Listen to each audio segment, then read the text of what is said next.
전도서 4장 9절 말씀 찾아서 함께 읽겠습니다.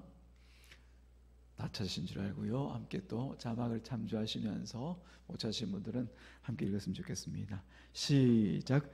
두 사람이 한 사람보다 나음은 그들이 수고함으로 좋은 상을 얻을 것임이라. 아멘. 이 시간은 바울 전도의 특성으로 하나님께 올려드립니다.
아멘. 할렐루야. 하나님 감사합니다. 하나님께서 우리를 사랑하시면서 오늘까지 이끌어주시고 함께 하셨는데 또 때마다 일마다 하나님을 예배할 수 있도록 우리 심령을 이끌어주시고 또 때마다 하나님 앞에 입을 열어 찬송케 하시니 더욱 감사합니다. 우리 바울 전도의 또 새해 첫 주일을 하나님 앞에 올려드리면서 특성으로 영광 돌릴 때 그 마음 중심이 어찌 하나님 기뻐하지 아니하시겠습니까? 귀한 하음으로 하나님 주신 그 은혜를 따라서 찬송하고 고백할 때 하나님께서 이미 받으셨사오니 저의 삶과 그 모든 기도와 간구 위에 늘 응답으로 긍휼과 자비로 함께 하시고 더욱 강건하여서 주님의 몸된 교회를 위해서 아름답고 귀하게 잘 사용되어지는 그런 귀한 종으로 더욱더 왕성할 수 있도록 축복하여 주시옵소서. 기도하는 이들과 또 자녀와 손선들마다 하나님의 날마다 더해질 수 있도록 또한 축복하여 주옵소서. 이 시간도 주님의 말씀을 대합니다. 하나님의 말씀을 듣고 깨닫는 우리가 되게 하시기를 원하고 예수님의 이름으로 기도드리옵나이다. 아멘. 두 사람이 한 사람보다 나음은 두 사람이 한 사람보다 낫다고 성경에서 말씀하고 있어요. 얼마 전에 저도 이제 식사를 하다가 TV를 보면서 봤는데 무슨 영화인지 어떤 다큐멘터리인지 모르겠는데 바다에 빠진 사람을 구하는 장면이 나와 있었어요. 바다가 엄청 칩니다. 아마 서핑을 하다가 그랬던 건 아닌가 모르겠습니다.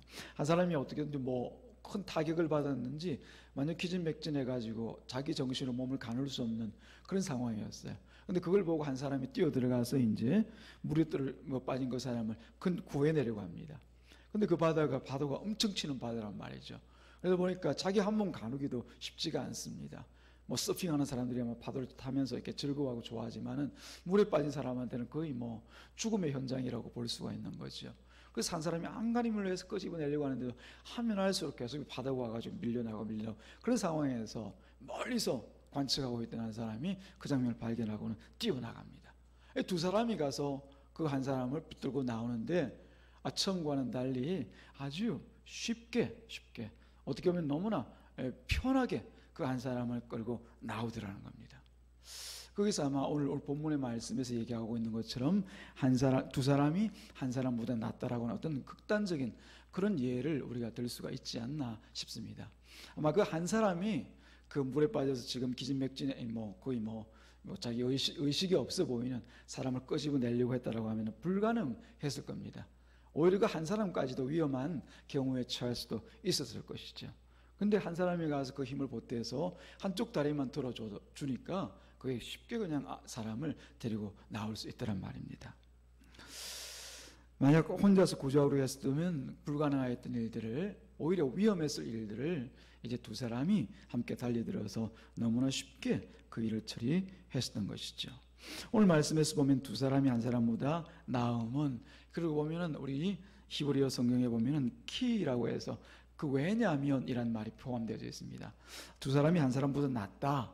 왜냐하면 그 뒤에 이야기를 하는 거죠.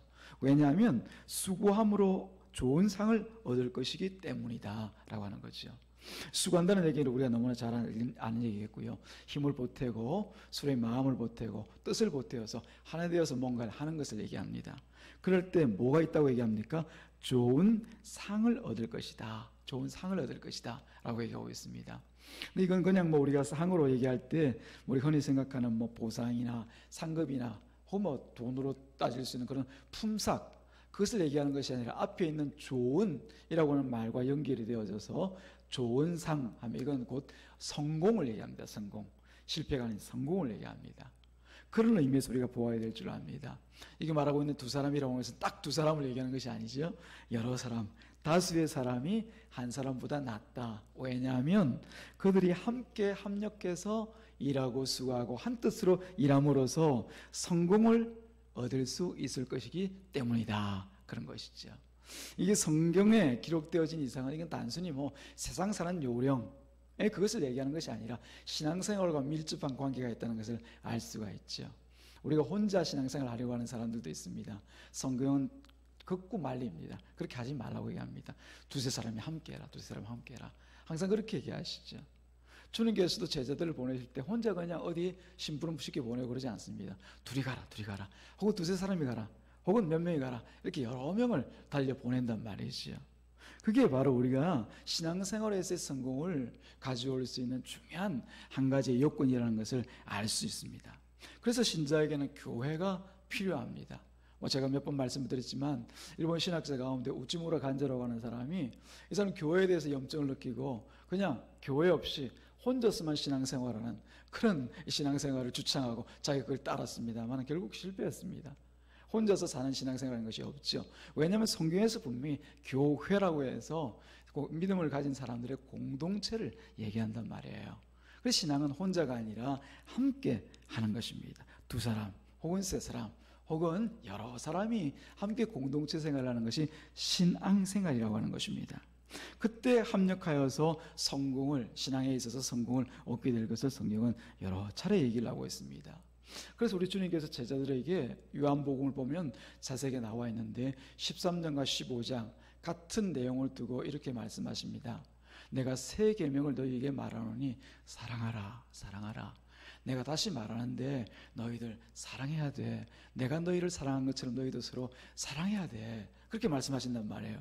근데 우리가 그냥 이 말씀을 뚝 떼놓고 보면은 그래 기독교는 사랑의 종교니까 사랑하라고 하니까 사랑하는 게 마땅하지라고 하지만 앞뒤 내용을 보면은 이 내용이 단순히 사랑하라라고는 이 내용이 아니라 신자로서 너희들이 가서 할 그 일들을 두고 나를 증거하고 나를 세상 가운데 드러내고 하는 그 일들을 두고 너가 해야 될 가장 중요한 게 있다. 뭐냐면 서로가 사랑하라라고 하는 거예요. 서로가 사랑하라. 즉 혼자 되어서 뚝 나가서 하려고 하지 말고 너희가 같이 해라. 내가 너희를 홀로 둔 적이 있었냐? 같이 오지 않았느냐? 내가 너희를 사랑한 것과 같이 너희도 서로 사랑해라. 만약에 말이죠. 예수님께서 베드로 따로, 사도 요한 따로, 또 바울 따로 혼자 가서 이 사역할 일들을 계획하시고 만약에 그런 사역의 중심을 이 제자들에게 가르칠 것이라고 하면은 서로 사랑해라 이런 얘기는 안 했을 겁니다. 아마 멀리서나마 서로 기도해라 정도, 그죠? 아니면 너희들 중에 누가 형편이 되면은 좀 형편이 못한 사람들에게 후원 좀 많이 해라, 이런 얘기 했을 거예요. 근데 그게 아니고 예수님께서 이미 계획하시고 짜놓으신 그 사역의 그림 안에는 뭐가 있는 겁니까? 두세 사람이 같이 붙어 있는 거예요.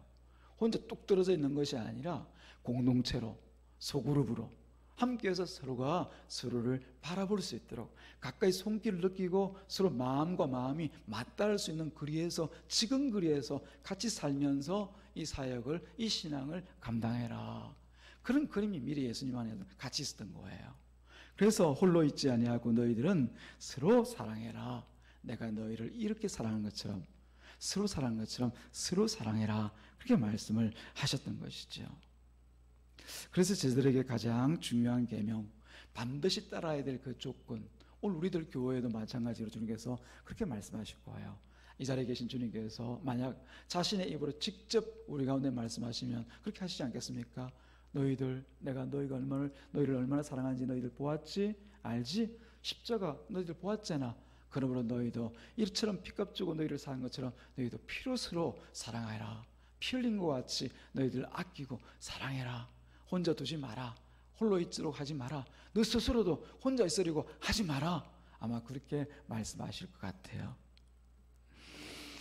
그 예로 사도들이 잃어버린 영혼들을 구원하는 이 주님의 일들을 감당할 때 어떤 모양으로 감당해 왔는지 쭉 성경을 보시면 여러분이 잘 알 수가 있습니다. 거의 대부분이, 거의 대부분이라 하지만 그 예외 없이 이 제자들이 혼자서 감당하기보다는 팀워크로 서로가 한 팀이 되어서 일하였고, 또 그때마다 놀라운 결과들을 가져왔던 것을 알 수 있죠. 사도행전 보면은 8장 이하에서 사도 바울이 주님으로부터 은혜를 입고 난 뒤에 스데반을 만난 때부터 벌써 주님 은혜가 있는 거죠. 스데반을 죽이자라고 할 때부터, 그때부터 예수님의 간섭이 있는 거죠. 그러면서 사역을 진행할 때 1차, 2차, 3차 모두 3번에 걸쳐서 사도 바울이 전도여행을 가지 않습니까? 그때마다 여러분 보십시오. 혼자 간 적 없습니다. 늘 대동해서 같이 갑니다. 누구든지 같이 갑니다. 감옥에 있을 때조차 자기 가까운 지금 거리에 가까이 교제할 수 있고 마음을 나눌 수 있고 어려움과 소통할 수 있는 그런 형제자매들을 두고 있었던 것을 우리가 알 수가 있는 것이죠. 사도 바울의 목표는 복음을 전하는 일이었죠. 생명을 전하는 그 일에 헌신되어져 살아가는 것, 그 한 가지밖에 없었습니다. 근데 그 복음을 전하는 일을 위하여서 사도 바울이 고려해야 될 것은 이것은 혼자 하는 일이 아니다라고 하는 겁니다. 그래서 우리가 고린도후서 2장에서 보게 되어지면은 이제 바울이 3차 전도 여행 중에 마게도니아를 떠나서 이제 고린도 지역에 갔다가 에베소 지역에 갔다가 다시 드로아 지역에 들어가서 있었던 사정과 형편을, 이제 고린도 지역에 가기 전입니다. 그 형편을 이제 전하고 있는 모습 우리가 볼 수가 있습니다. 고린도후서 2장 12절 13절 보면 이렇게 되어 있습니다. 제가 그냥 읽어드릴게요. 내가 그리스도의 복음을 위하여 드로아의 이름에 주 안에서 문이 열렸으되 내가 내 형제 티도를 만나지 못하므로 내 심령이 편하지 못하여 그들을 작별하고 마게도냐로 갔노라. 한마디로 얘기하면 이런 얘기입니다. 내가 원치 않게 드로아에 갔는데 사실은 이 바울은 에베소 좀 오래 머물기를 원했거든요. 근데 여러분 잘 아시다시피 그 지역에 있었던 데메드리오라고 하는 사람 때문에 거기서 오래 있지 못하고 급히 도망을 쳐서 나온 일이 생깁니다. 그러면 그 옆에 있는 드로아로 갈 수밖에 없었던 거죠. 그 드로아에 가서 보니까 복음의 문이 열려 있어요. 사람들의 마음이 열려 있어서 가서 만나는 사람마다 복음을 한두 사람 전해보니까 이전에 올 때와는 다른데 2차 전도 여행 때 와가지고 그때 잠깐 교제했던 때와 다르다. 이 사람들의 마음의 문이 활짝 열려 있다. 그래서 이 사도 바울이 드로아의 이름에 주 안에서 문이 열렸으되 복음의 문이 열렸다는 얘기죠.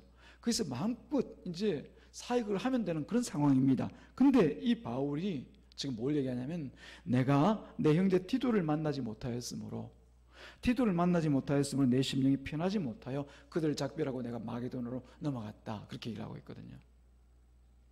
티도라는 사람은 지금 이 사도 바울과 함께해서 그 사역을 감당해야 될 사람입니다. 그리고 약속을 해서 같이 만나기로 했던 사람이에요.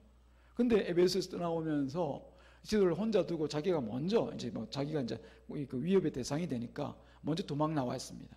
도망 나왔는데 만나기로 한 디도를 못 만나니까 그때 마음이 불편해서 혼자 있었던 거죠. 마음이 불편해서 내가 견디지를 못하고 내 심령이 편하지 못하여 이건 두렵고 떨려서 근심돼서 있지 못하게 대사도 바울이 지금 그렇게 얘기하고 있습니다. 혼자 있다 보니까 내 심령이 편치 못해서 불편해서 힘들어서 내가 불안하고 힘들어서 내가 그들을 작별하고 내가 너희들이 있는 마게도냐로 갔다 이렇게 얘기를 하고 있단 말입니다. 이거예요. 바울이 말하는 심령이 편하지 못하는 그 말 여러분 깊이 들으셔야 될 줄 압니다. 누구든지 혼자 있게 되어지면은 몹시 어렵고 힘든 그 사정에 처할 수밖에 없습니다. 혼자서 그냥 일 잘하고 밥도 잘 먹고 그냥 자기 할 일 잘하는 사람들도 간혹 있지만은 대부분의 사람들은 혼자 두게 되어지면 여러 가지 시험과 여러 가지 유혹과 위협들이 있게 되어집니다. 영적으로든 육적으로든. 그래서 혼자 있는 것이 옳지 않다, 좋지 않다라고 하는 거죠. 여러분 잘 아시는 뭐 열왕기상이나 혹은 역대기에서도 보면 한번 등장하는데 이 엘리야와 엘리사라는 두 선지자를 알 겁니다. 엘리야 선지자는 알다시피 주로 혼자 다녔어요. 혼자. 예. 잘 아시죠? 갈멜산에서 850명의 이 거짓 선지자들과 함께 싸울 때도 혼자 그 일을 감당했어요. 엘리야가. 누구든지 여호와의 편이면 내 편에 서고 누구든지 그 우상들을 섬기는 저 거짓 선지자들 편에 있으려면 저 편에 서라라고 할 때 아무도 엘리야 옆에 오질 않았어요. 그 중간에서 그저 왔다 갔다 머뭇하고만 있는 거죠. 사실은 저 우상 편들이 되어져 있는 거죠. 예. 아합의 눈치를 살피면서 혼자 있었어요. 그런데 이 엘리야가 큰 사역을 감당하고 난 뒤에 비로소 그 영적인 타격이 오는 거예요. 성령에 충만하여서 갈멜산에서 그 칼로 거짓 선지자 850명들을 아세라 선지자와 이 아세라 선지자를 찔러 죽일 때는 거의 뭐 흥분 상태에서 하나님의 일들을 감당했지만 그리 끝나고 나서 이세벨로부터 오늘이 지나기 전에 내일까지 내가 너를 죽이지 않으면 내가 내 신이 내 위에 가만히 있지 않을 것이다. 반드시 죽일 것이다. 그런 말 한마디 듣고는 이 엘리야의 마음이 심령이 쪼그라드는 거예요. 그렇게 충만했던 엘리야가 그 말 한마디 듣고 뭐 심령이 그냥 쪼그라드는 거예요. 그러면서 어디로 갑니까? 도망가잖아요. 로뎀 나무 있는 곳까지 갑니다. 그 곁에 누구라도 한 사람이라 있었으면 뭐 저 같은 사람이라도 한 사람이 있었으면 여기 계신 여러분 장로님들이나 우리 권사님들이나 우리 교우들 중에 누구 한 사람이 엘리야 옆에 딱 있어서 엘리야요. 그런 말에 속지 마십시오. 저 뭐 이세벨이 해봐야 뭘 한다고 이거 오지도 못합니다. 하나님이 어떤 분이신데요. 하나님 믿으면 됩니다. 그 말 한마디만 했어도 이 엘리야가 그 자리에서 도망가고 나 할 일 다 했으니까 이제 나 데려가 주세요. 저 이제 죽는 게 더 낫습니다. 아무리 해봐도 안 됩니다. 저 혼자로는 안 됩니다. 그리고 낙심해가지고 그냥 로뎀나무께서 죽기를 바라고 있는 그런 형편은 안 갔을 거예요. 그런데 그 반대로 엘리사 선지자는 그렇게 하지 않았거든요. 늘 같이 다닙니다. 게하시라고 하는 뭐 시종으로 되어 있지만 우리가 엄밀히 보면 동역자죠. 옆에서 이 엘리사를 돕는 그 동역자와 함께 다니고 또 자기 제자들을 많이 두어서 때마다 일마다 같이 동행할 수 있도록 같이 사역을 감당할 수 있도록 한단 말입니다. 다시 말씀드리면 혼자가 아니었다는 얘기예요. 지혜로운 거죠. 그래서 엘리사를 가만 보게 되어지면 낙심했다. 뭐 엘리야처럼 로뎀나무 아래에서 혼자 엎드려가지고 엉엉 울면서 나 이제라도 좋으니 빨리 데려가 주십시오. 나 죽는 게 더 좋겠어요. 이런 모습 보여주는 법이 없습니다. 옆에서 돕기 때문에 그런 거죠. 힘들고 넘어지고 어려울 때마다 엘리사여 일어나소서. 지금 하나님의 불평과 불말이 있는데 그거 뭐 힘듭니까? 또 때로는 엘리사가 게하시에게 영화를 열어보아라. 저기 누가 있냐? 하나님의 군대가 있지 않냐? 천군과 천사가 우리와 함께 하지 않냐? 이런 식으로 서로가 힘과 격려가 되어지다 보니까 엘리사는 결코 낙심하지 않고 그 사역을 끝까지 감당한단 말입니다. 그 차이가 있는 겁니다. 사랑하는 여러분, 이 엘리야에게는 물론 하나님께서 말씀하시는 바알에게 무릎 꿇지 않은 7,000명의 하나님의 사람들이 곁에 있다고는 했지만 눈에 안 보이니까, 그죠? 곁에 있지 않으니까 그 사람들이 없는 것 아니에요. 7,000명이라고 하는 이 완전수의 사람들이, 하나님의 사람들이 그 옆에 포진해 있는 건 맞아요. 하나님께서 다스리시고 함께 하시는 그 귀한 사람들이 그때도 바알에게 무릎 꿇지 않고 있었거든요. 그럼에도 이 엘리야가 나는 나 혼자야, 혼자 되기를 좋아하고 그 길에서 그냥 혼자 일을 하다 보니까 쉬 낙심하고 낭망하고 절망하고 하는 모습들을 보이잖아요. 우리 교회에서 살아가는 신자들, 특별히 사역을 위해서 오늘 이 자리에 와 계신 우리 교우들 같은 경우에는 이 점을 우리가 깊이 잘 새겨보셔야 될 줄 압니다. 아무리 믿음이 좋고 위대한 선지자라도 혼자서 활동할 때 보니까 이런 어려움, 겪지 않아도 되는 그런 어려움들을 겪더라는 겁니다. 더군다나 요즘과 같이 이런 하나님을 향한 그 신앙이 어떻게 보면 거의 뭐 무신앙처럼 신앙 아닌 것이 신앙인 것처럼 자기 속인에 옳은 이런 세대의 신앙생활을 할 때는 더더욱 조심을 해야 됩니다. 무엇이 옳고 그른지에 대해서 분별할 수 있도록 늘 기도하는 사람과 함께 있어야 되고, 또 말씀을 곁에 두고 그 말씀에 따라서 살아가고자 하는 사람들이 곁에 동역자로서 같이 세워져 있어야만 하는 거예요. 아니면 그냥 무더기급으로 넘어가요. 네. 무더기급이 뭔지 아시죠? 그죠? 시장에 가면 사실은 하나에 1,000원짜리 물건인데 끝들이 때가 되어지면 옆에 상한 것 이것저것 그냥 다 끌어 모아가지고 무더기를 해가지고 그냥 뭐 한 10,000원짜리 같이 보이는데 1,000원에 판단 말이에요. 근데 안에 보면 다 썩고 상한 것밖에 없어요. 저도 몇 번 당했어요. 수박 좋은 거라고 해가지고 파는데 보니까 보통 시가로 한 20,000원 정도 되는 이 수박인데 5,000원에 판다고 그래요. 가면 먹을 수 있다고 그래요. 그래서 저는 뭣도 모르고 괜찮아 보여가지고 수박도 그 모양도 괜찮고 그래가지고, 우리 김명희 권사님은 그 지역에 있는 시장이에요. 그래서 좋다고 생각해서 칭찬받을 줄 알고 두덩이를 사가지고 왔어요. 안에 까보니까 그냥 안에 속이 텅텅 비어가지고 뭐 어떻게 만들어서 그렇게 됐는지 도저히 먹을래다 그냥 그 스폰지 있죠, 그죠? 스폰지 먹는 것 같은 그런 먹을 수가 없어요. 버렸어요. 많은 그냥 날렸어요. 야단 좀 맞았어요. 뭘 이런 걸 사오냐고. 그처럼 덤터기로 그냥 이 세대에도 자칫 이런 믿음과 신앙을 곁에서 돕고 동역할 사람들이 없으면 혼자서 그 신앙이 얼마나 위험한 신앙인지 우리가 알아야 돼요. 사단은 사실은 우리 육신의 욕심들을 교묘히 자극합니다. 너 혼자서도 가능해. 네가 하는 게 옳아. 그러면 네가 하는 게 맞지. 그래서 자꾸만 우리를 혼자 데려가려고 그래요. 그러나 하나님은 성경을 통하여서 우리를 혼자 두지 않습니다. 아담조차도 독차는 것이 좋지 않게 보여서 하와를 곁에 두시지 않습니까? 그게 우리 신앙의 법칙입니다. 같이 가야 되는 거예요. 혼자 있는 사람이 있으면 빨리 데려와서 같이 우리 무리에 넣어서 있어야 돼요. 그리고 먼저 우리 무리가 건강한 무리가 되어서 하나님의 말씀을 바로 알고 그 말씀을 따라 정말 순전한 마음으로 순종하면서 하나님의 영광을 위해서, 하나님의 뜻을 위해서 살아가고자 하는 그런 무리 안에 들어와서 집어넣어서 같이 동화되어서 갈 수 있도록 만들어야 되는 거예요. 2024년 이제 우리가 다시 한번 새롭게 이 한 해를 시작하는 이 마당에 우리 교회들을 보게 되어지면은 그 소그룹들이 다 무너져 있어요.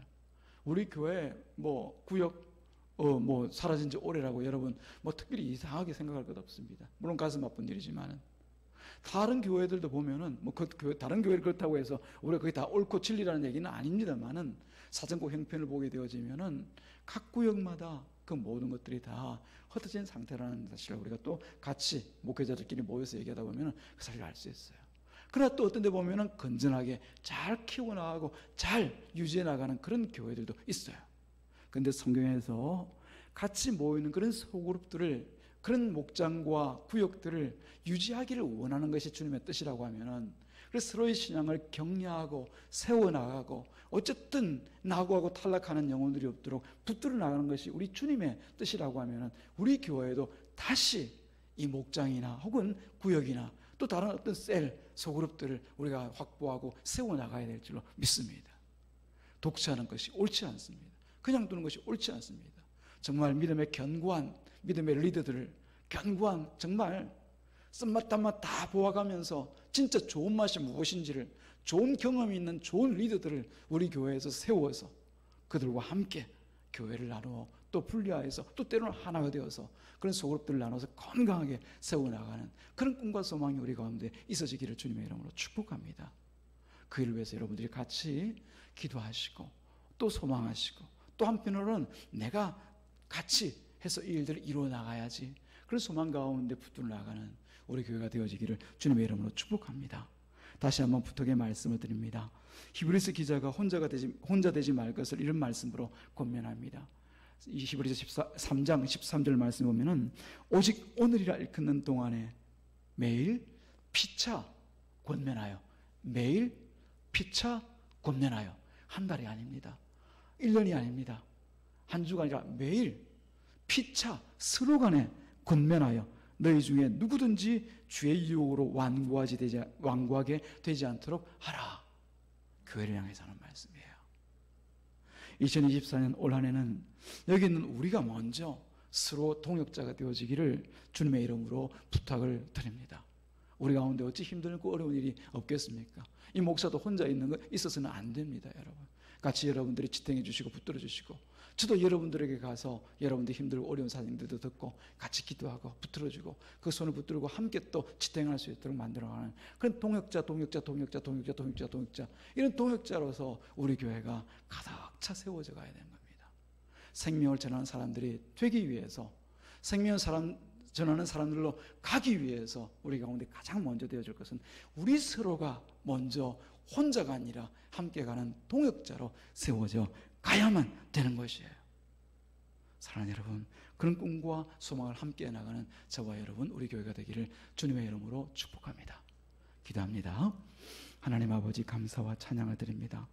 오늘도 주님께서 우리 교회를 향한 귀한 말씀을 정말 들어야 할 또 함께 해야 될 귀한 동역자들 모아주셔서 함께 나누게 하시고 함께 아멘하게 하시는 것 감사합니다.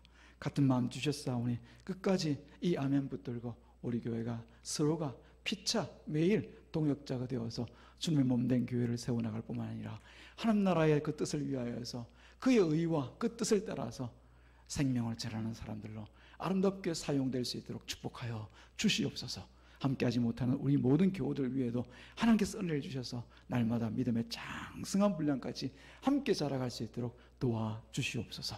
예수님의 이름으로 기도드리옵나이다. 아멘.